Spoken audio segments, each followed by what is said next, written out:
This is Story Recapped. Today, I'm going to show a drama, fantasy, and horror film called Queen of the Damned. With an incredible soundtrack, this film is based on the third novel of the Vampire Chronicles series by Anne Rice, and one of the last performances of the late Aaliyah. Spoilers ahead. Watch out, and take care. Vampires and hard rock are components that the film focuses on. With several elements of music combined in the film, it's only right to feature a singer as part of the cast. One of them is Aaliyah, who played the role of Akasha in the film. Shortly after filming, Aaliyah died in a plane crash, leaving the film as her last project. However, her death also made the film more famous and controversial. After decades of slumber, the vampire Lestat awakens because of the sounds of a hard rock band. He proceeds to go back to the mortal world and enter a musical career. Lestat plants his first kill before barging into a band's rehearsal. The band initially laughs at Lestat for claiming to be a vampire, but are convinced when he shows them his supernatural powers. With this, the band agrees to take in Lestat as their lead singer, and not long after, they gain international success. During an interview, Lestat reveals the existence of his kind to humans around the world. He even taunts other vampires to make themselves known, as their kind should stop being in hiding. However, people think that Lestat is only claiming to be a vampire for clout and fame. Later that night, Roger, Lestat's servant, brings two girls to stay the night with his boss. The night begins in enjoyment, but Lestat's craving for blood is out of hand. He playfully teases the girls in his living room before crawling on the walls eerily. He then reveals his true motive. Lestat attacks the girls who only wish to be with their musical idol. Another person drawn to Lestat and his band's music is Jesse Reeves, a paranormal studies researcher from Talamasca. After hearing Lestat's new song on the television, Jesse becomes intrigued by the song's lyrics and thinks that he is a real vampire. She shares her theories with the rest of her colleagues and claims that the lyrics can lead them to a vampire coven. For years, Jessie had repetitive nightmares and vivid dreams about her distant relatives with blood. It always drew her to paranormal studies, thus her profession. Jessie is passionate about her field more than her colleagues, as she seeks more than what is seen on the surface. It creates tension in her workplace, as her superiors always warn her to limit her to observe. To them, Jessie's excessive curiosity will do more harm than good. Later, she talks with David Talbot, her mentor, who confirms her theory that Lestat is a vampire. All along, David has known of his existence for years and knows where Lestat came from. After showing Jessie several ancient paintings that include black-coated men in the background, he reveals that a vampire named Marius made Lestat. Jessie questions his credibility, but David has Lestat's original journal, proving the whole thing. Jessie excitedly reads the journal and finds out Lestat's very first log. In his words, he was brought to a Mediterranean island in the winter of 1788 by Marius. Marius turned him into a vampire after attacking him and letting the once human Lestat drink his blood. Since then, Marius taught Lestat how to capture their prey and the ways they could be safe, one of which is living in indiscretion, unknown from the world. However, Lestat wishes to live among the humans and be seen as superior to them. Marius then thinks that Lestat poses a danger to their kind, as he refuses to live in the shadows. Even before, Lestat has shown great passion for music and is inclined to perform. One night, while playing the violin, a force summons him into an underground chamber of Marius's home. Lestat is stunned to see a majestic place with a statue that seemingly communicates with him. Lestat is under the impression that the statue wants him to play some music, so he abides. To his surprise, the statue suddenly moves, and his music awakens Akasha, the very first vampire. A taste of Akasha's blood renders Lestat unconscious, and the sight of it worries Marius.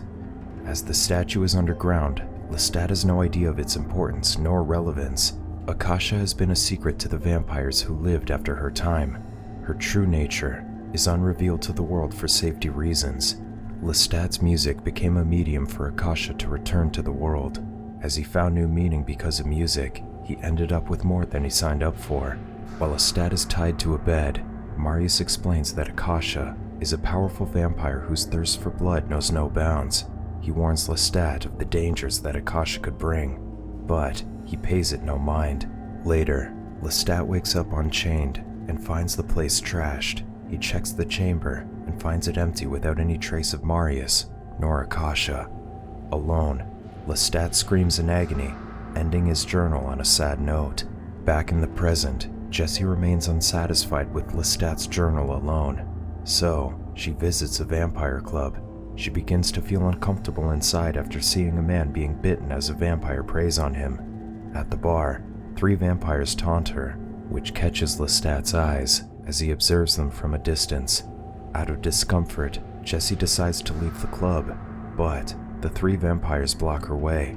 Luckily, Lestat comes to her rescue just as the vampire bites into her neck.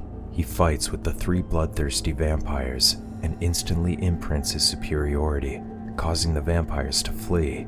Lestat confronts Jessie about Marius after hearing her say his name. She reveals that she knows about Marius because of Lestat's journal that he lost in the past. As Lestat walks away, Jessie reminds him of the violin he used to awaken Akasha. He goes into a fit of rage and flies off.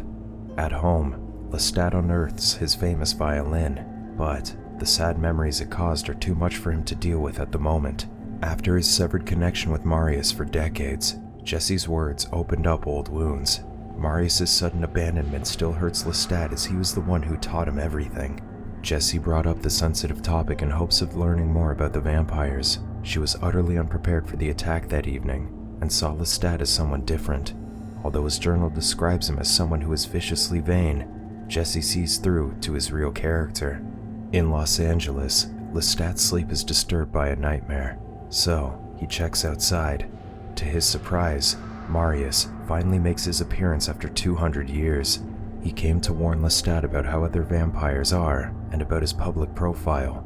Marius also says that Akasha has awakened due to Lestat's new song, pleading with him to postpone his concert, which he rejects. Meanwhile, Akasha arrives at the club in search of Lestat, but to no avail. After making a striking performance that grabs everyone's attention, Akasha starts her plan of destruction. She seduces another vampire to dance with her, only to pull out his heart with her bare hands. The vampires who witnessed it begin to panic, but they suffer the same fate.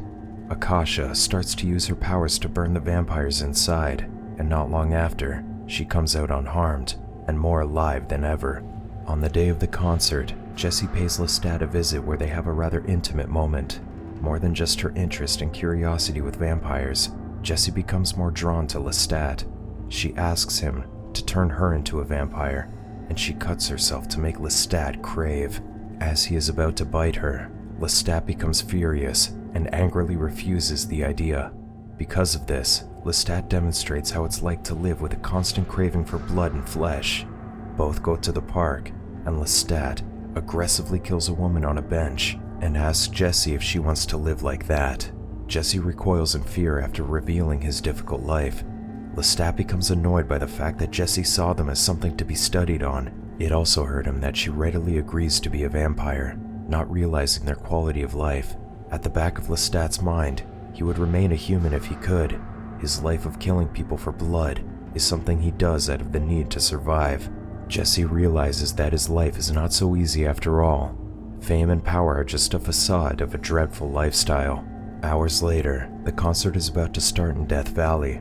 Thousands of people flock to the stage as the band makes their appearance. Among the crowd are real vampires wearing cloaks, and they give Lestat a threatening stare. Although it means danger, Lestat continues to carry on and perform for his fans.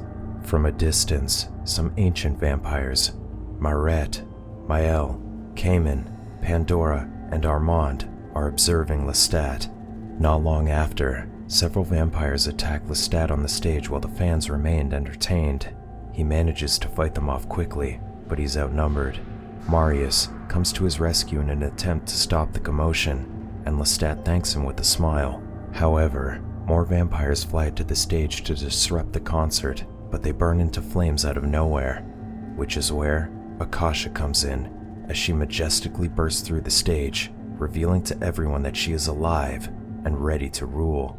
Meanwhile, Moreau approaches Jessie and they stare at each other with shocking familiarity. Before Lestat could end the concert, Akasha takes him into her home. There, Akasha proclaims him her king, and they become intimate with each other. Lestat is completely spellbound by Akasha, leaving him no room to think about her ploys. At daybreak, Lestat is confused as to how sunlight no longer harms him. He walks out and finds several corpses by the pool and the beach whom Akasha has killed. Not long after, Akasha joins him and reveals that they could rule the world with their combined power. Because of Akasha's powerful blood, whoever drinks it is safe from sunlight. One of the ways that Akasha displays her superiority is immunity to sunlight. Moreover, she could also inflict harm on others by burning them into flames. The scene also shows how Akasha has no regard for human life, as she sees them as nothing more than food. Despite her excessiveness, Lestat is caught up in her spell to think straight and stop her. After the concert, Jessie wakes up in her aunt Marguerite's home after years of being apart. She walks into the house's main area and discovers that her aunt is one of the ancient vampires. She explains that Jessie has to take care of herself as major conflicts lie ahead, but that the home is open to her. The other ancient vampires join them to talk about their plan of destroying Akasha. They should drain her blood to beat her, but they think whoever drinks the last drop of the queen's blood will perish. The doors open out of nowhere, and Akasha barges into the room. She introduces Lestat as her new king, and persuades the ancient vampires to join her to conquer the world. However, killing humans recklessly and being in the public eye is against the ancients' rules, so they refuse. Out of disappointment and anger, Akasha orders Lestat to kill Jessie, and he obliges. When Marguerite stops him, Akasha throws her across the room, leaving everyone helpless. On the other hand, Jessie is willing to sacrifice her life, claiming that it's what she wants. Lestat bites Jessie, but after drinking her blood, he comes back to his senses and is released from Akasha's spell. Finally, Jessie has found her meaning in life. She is willing to give up everything for the sake of saving her family members. Although she has only been with them for a short time, her selflessness shines through. She also finds comfort in the hands of Lestat, even if it means her demise. However, with Akasha's blood flowing through him, the purity of Jessie's blood reverses the spell. He requests his crown, but Akasha openly gives her arm for him to feed on. Lestat then turns on Akasha and begins to drain her blood. With the help of the ancient vampires, Akasha's power diminishes as they bite on her repeatedly. While Mael and Pandora are killed in the process, Lestat seems to be immune to Akasha's power, leaving him unharmed. While Lestat drains the queen's blood, Marguerite stops him and drinks the last of Akasha's blood. Shortly after, she decays and turns into ashes, which renders their plan successful. As Lestat walks over to Jessie to cradle her, Marguerite transforms into a marble statue, just as Akasha did in the past. According to Marius, Marguerite is just sleeping and is now the queen of the damned. To revive Jessie, Lestat bites his wrist so she can feed on his blood. Sometime after, Lestat and Jessie visit David in his study to return the journal. When David asks what it's like, Jessie offers to make him a vampire, but he replies that he's too old for immortality. Jessie bids her goodbye to David, and she walks with Lestat into the night as they blend into the crowd. Lestat and Jessie's new purpose in their immortal life is undisclosed. Whether they choose to rule or not, they seemingly prefer to live among humans. It's up to them to use the power that they have to determine their new future. Jessie honored David with his passion for the paranormal. Jessie's interest in the world of vampires eventually led her to be one, and now, all her questions are answered. Subscribe to watch more videos like this. Turn on notifications.